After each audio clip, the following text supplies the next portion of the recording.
Bonjour et bienvenue à une nouvelle séance en français s'il vous plaît, ici sur le programme Teleshkola. Je suis Raïssa Vlad comme d'habitude et avec moi il y a aujourd'hui aussi David. Bonjour David. Bonjour. Aujourd'hui je vous invite à découvrir ensemble nos animaux chéris. Est-ce que tu as un animal préféré David? Et quel est ton C'est le animal chien. préféré? Le Pardon? chien. Le chien c'est ton animal préféré. Tu as un chien à la maison? Non. Non. Mais est-ce que tu as un animal sauvage préféré? Le tigre. Le tigre, d'accord. Le chien et le tigre. Et vous à la maison, vous avez un animal préféré? Eh bien, aujourd'hui, notre leçon a un double intérêt parce que nous allons apprendre à décrire des animaux, les parties du corps d'un animal, par exemple, à parler de son cadre de vie et de sa nourriture, mais aussi, à l'aide de l'impératif, on va donner des consignes et faire des recommandations pour protéger l'environnement. Parce que je pense que vous le savez déjà, mais il y a un bon nombre d'animaux qui sont en danger et nous avons le pouvoir de les sauver. Donc aujourd'hui, animaux et un peu d'écologie, c'est parti. On commence par un animal très sympathique, mais très dangereux en même temps. C'est l'ours polaire. Nous avons un petit texte. Alors David, tu veux nous aider avec la lecture, s'il te plaît? Considéré comme un mammifère marron, l'ours polaire ou ours blanc est le plus grand carnivore terrestre de notre planète. Avec sa fourrure dense, sa peau noire et ses pattes largement palmées, il se révèle aussi à l'essai sur la glace que dans l'eau et c'est parfaitement adapté à la vie sur la banquise, répartie autour du pôle Nord. Une spécialisation qui joue contre lui aujourd'hui car réchauffement climatique est plus rapide au pôle que partout ailleurs sur la Terre. Lourdement menacé par les fontes de glace, l'ours polaire pourrait avoir totalement disparu d'ici une centaine d'années. Je dois quand même t'attirer l'attention sur à l'aise. Il se révèle aussi à l'aise. À l'aise, c'est-à-dire il est confortable sur la glace et dans l'eau. Il sait parfaitement, c'est un adverbe adapté à la vie sur la banquise. Ensuite, le réchauffement climatique, c'est un mot assez difficile, mais le phénomène, il est dur aussi, donc il faut s'en méfier. Et puis ailleurs, très bien lu, et nous allons dire l'ours polaire. Voilà. Alors, l'ours polaire, vrai ou faux? Les questions. C'est un mammifère marin. C'est vrai ou c'est faux? C'est vrai. C'est vrai. Il est le plus grand carnivore terrestre. C'est vrai aussi. C'est vrai aussi. Sa peau est blanche. C'est faux. C'est faux, oui. L'ours polaire a la peau noire, contrairement à ce qu'on pourrait croire. Il vit au pôle Nord. C'est vrai. C'est vrai. Et d'ailleurs, c'est pourquoi il ne rencontre presque jamais des pingouins.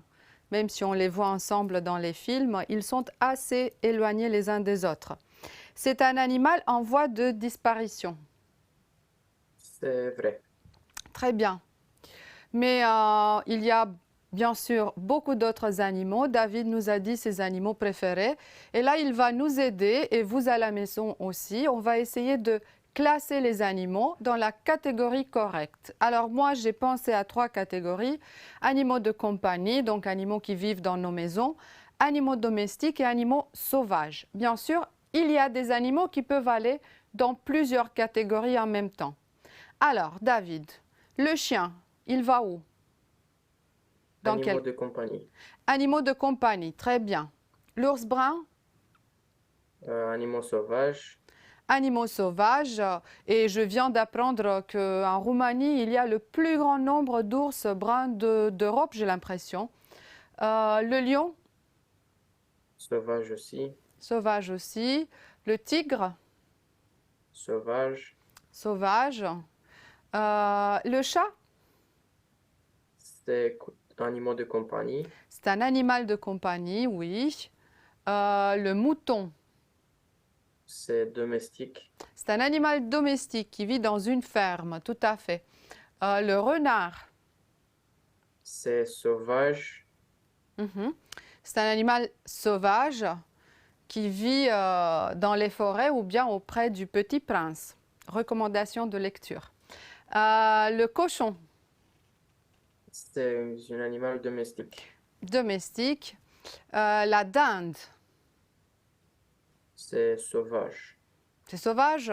Je pense qu'il y en a aussi, je ne suis pas sûre, mais c'est plutôt un animal domestique. C'est un volaille, oui, un oiseau qui vit dans une ferme et qui fait glou glou glou. Et qui est très grand. On en fait la soupe parfois. Ouais. La pauvre dinde, elle arrive souvent au four. Le cheval, C'est domestique et sauvage aussi. oui, je ne l'ai pas mis dans la catégorie sauvage parce qu'il y a de moins en moins de chevaux sauvages. Le lapin, C'est domestique et sauvage. voilà, il est domestique, de compagnie et sauvage. Dans toutes les catégories, il peut aller. La girafe, Sauvage. sauvage. Le zèbre, Sauvage. pingouin. Sauvage aussi. Le loup, Sauvage. s'il n'est pas dans la maison du petit chaperon rouge. La tortue, C'est animaux de compagnie ou sauvage. compagnie ou sauvage.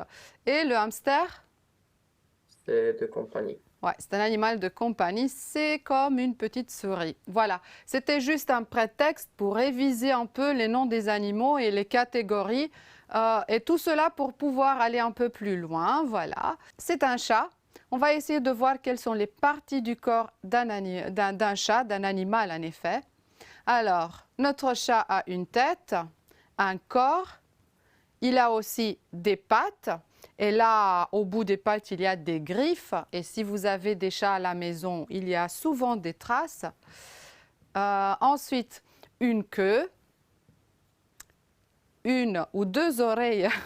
On préfère deux oreilles pour nos chats. Le chat a un museau. Les animaux, disons, plus féroces, on va dire que ces animaux ont une gueule. Par exemple, le loup, lui, il n'a pas de museau. Il a une gueule parce qu'il peut nous manger avec cette gueule. Pas nous, mais d'autres animaux certainement. Et il y a aussi les moustaches. Et enfin, la fourrure ou les poils, plutôt, on va dire les poils. Mais les animaux, c'est aussi des oiseaux. Et il y a quelques différences. Les oiseaux ont des plumes ou un plumage, là comme mon oiseau très coloré. Toujours une queue, ça ne change pas. Mais à la place des pattes, les oiseaux ont des ailes. Et enfin, à la place du museau ou de la gueule ou de la bouche, les oiseaux ont un bec. Voilà. Les lieux de vie et la nourriture.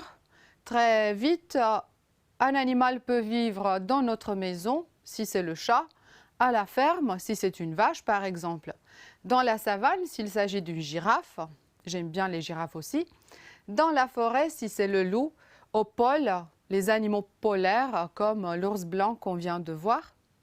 Et j'ai seulement noté les trois grandes catégories du point de vue de la nourriture. Les animaux peuvent être herbivores, carnivores ou bien omnivores, c'est-à-dire mangent un peu de tout. Bon, nous avons fait la connaissance de l'ours blanc et là on va faire la connaissance du panda roux. J'ai choisi uniquement des animaux qui portent des noms de couleurs ou de nuances. Tu vas nous aider avec la lecture de ce texte aussi, s'il te plaît. Malgré son nom, le panda roux ou un renard du feu n'est pas un cousin du panda grand avec lequel il partage une forte appétit pour le bambou.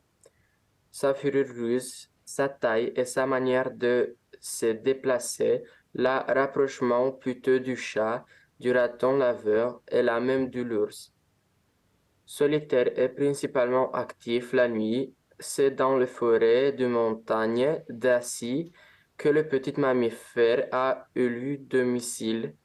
La déforestation massive, la fragmentation progressive de son habitat et le braconnage ont désormais fait passer l'espace sous la barre de 10 000 individus en dépit de différents programmes mis en place. Je sais que vous à la maison, vous trouvez aussi ce texte un tout petit peu difficile, mais c'est normal. Nous avançons et la seule manière de progresser, c'est de se lancer, voilà moi aussi, de se lancer des défis. Petit à petit, votre français va s'améliorer. Tout comme celui de David, parce que je vais lui attirer l'attention sur les 10 000 individus. Le S10 n'est pas entendu.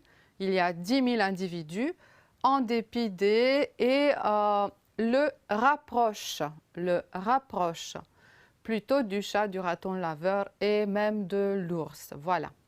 Cette fois-ci, nous avons quelques petites questions. Alors, David, le panda roux est-il un cousin du panda géant? Non. De quels animaux il se rapproche? Du chat ou du raton laveur, Voilà, du chat ou du raton laveur, merci. Qu'est-ce qu'il aime manger? du bambou, Du bambou.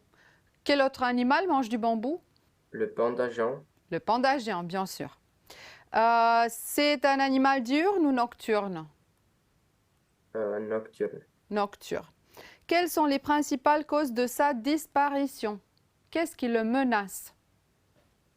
La déforestation et la fragmentation progressive. De son habitat, oui. Son habitat, moi j'ai appelé cela son lieu de vie, mais les spécialistes vont dire dans des termes scientifiques, ils vont parler de l'habitat. Voilà. Et le braconnage, oui. Ils sont tellement mignons qu'on a envie de les chasser. C'est bizarre. Bon, malheureusement, l'ours polaire, le panda roux ne sont pas les seuls animaux menacés. Il y en a d'autres. Est-ce que vous, à la maison, vous pouvez nommer certains de ces animaux en voie de disparition? Je sais que David, peut-être, va nous aider avec quelques noms. Est-ce que tu reconnais des animaux dans l'image? Le tigre, Oui, le tigre. l'orang-outan, L'orang-outan, oui. la tortue, Oui, la tortue. Mais tortue lutte, on va voir. Et les autres? En tout cas, un cheval du mer, un cheval de mer, si on fait une traduction mot à mot, oui. Mais sinon, oui, le tigre, il est là. Le cheval de mer, en effet, c'est un hippocampe. Ensuite, l'orang-outan, la tortue lutte, le harfang des neiges et enfin, la baleine bleue. Malheureusement, des animaux en voie de disparition, des animaux menacés. Menacés par qui? Par les êtres humains, je ne sais pas. Pourquoi les animaux sont-ils en danger?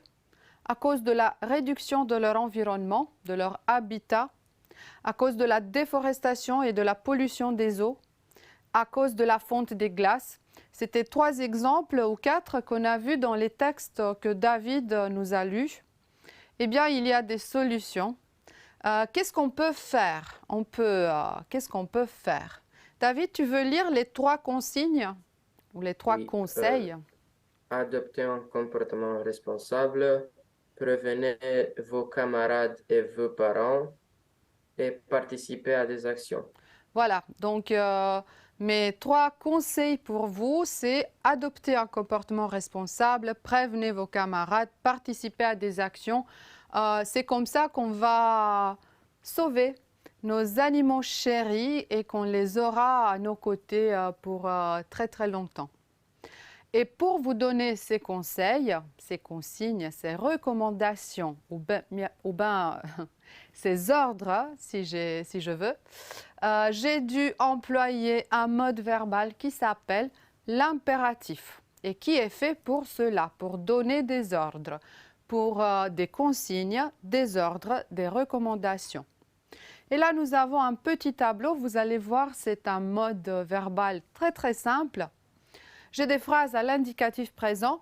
Tu adoptes un comportement responsable qui se transforme en ordre ou en consigne, adopte un comportement responsable. Nous participons à des actions écologiques et voilà notre recommandation. Participons à des actions écologiques. Et enfin, vous économisez l'eau. Je vous recommande donc économiser l'eau. Ça, c'est l'impératif. Qu'est-ce qu'on constate? Il y a uniquement 3 formes de l'impératif parce que c'est un mode qui a des formes pour tu, nous et pour vous et pas pour les autres personnes. Je ne peux pas donner des ordres à quelqu'un qui n'est pas à mes côtés. C'est pourquoi, c'est tout simple. Ensuite, les verbes à l'impératif n'ont pas de pronom sujet. Ça, vous avez déjà constaté. Le tu, nous, vous de l'indicatif présent disparaissent à l'impératif complètement. Ensuite, il prend ses formes à l'indicatif présent. Cela aussi, vous l'avez constaté, David aussi, j'en suis sûre.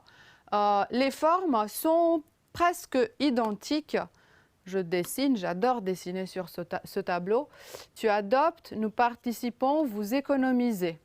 Adopte, participons, économiser. Il n'y a pas de changement, donc c'est tout simple, sauf, parce que c'est quand même en français, les verbes en ER perdent le S de la terminaison ES à la deuxième personne du singulier tu. Ouf, cela pourrait paraître compliqué, mais ce n'est pas le cas, ce n'est pas le cas. Alors, tu adoptes, vous voyez, ES, c'est la terminaison de l'indicatif présent. Alors, au passage à l'impératif, ce S-là disparaît. Voilà, il me reste le E. C'est la seule modification très importante pour l'impératif et qu'il faut retenir. Sinon, c'est tout simple. Ok, et c'est à vous de continuer parce que, à l'aide de David, vous allez transformer les phrases en ordre. Alors, David, tu tries tes déchets, deviens Trie tes déchets. trie tes déchets, tout à fait. Nous ne prenons pas la voiture. Ne prenons pas la voiture. Exactement. Vous faites du vélo. Faites de vélo. Faites du vélo, tout à fait. Tu ne sors pas les poubelles. Ne sors pas le poubelle. Ça, c'est un conseil bizarre, hein? Il faut toujours sortir les poubelles. Nous montons dans le train. Montons dans le train. Oui, pour partir en vacances, hein? C'est bientôt. Vous allez en vacances. Aller en vacances. Allez en vacances, hein? Je n'ai pas besoin que de cet ordre, hein? Je vais le faire volontiers. Alors, très simple. 2 petites remarques quand même. Il y a 2 verbes qui n'aiment pas du tout les règles en français. Il s'agit du verbe avoir et du verbe être, qui à l'impératif aussi vont faire un peu la tête, vont bouder et vont dire ah non, on ne respecte pas. Alors avoir et être ont des formes différentes de l'indicatif présent pour l'impératif. Dans le cas d'avoir, et, ayons, ayez. Et du courage. Ayons de la patience. C'est difficile. Pour être, sois, soyons, soyez. Sois respectueux de l'environnement. Soyons attentifs à la nature et soyez économes. Voilà. Soyez économes parce que ça va économiser aussi un peu les ressources de la planète. Eh bien, voilà l'exemple de quelqu'un qui ne fait pas du tout attention à la planète. C'est le message de Léo. Et on va le lire, toujours à l'aide de David, et on va essayer de lui donner des conseils pour contribuer à la protection de l'environnement. Alors, pendant que David lit le message, vous aussi à la maison, vous réfléchissez un peu.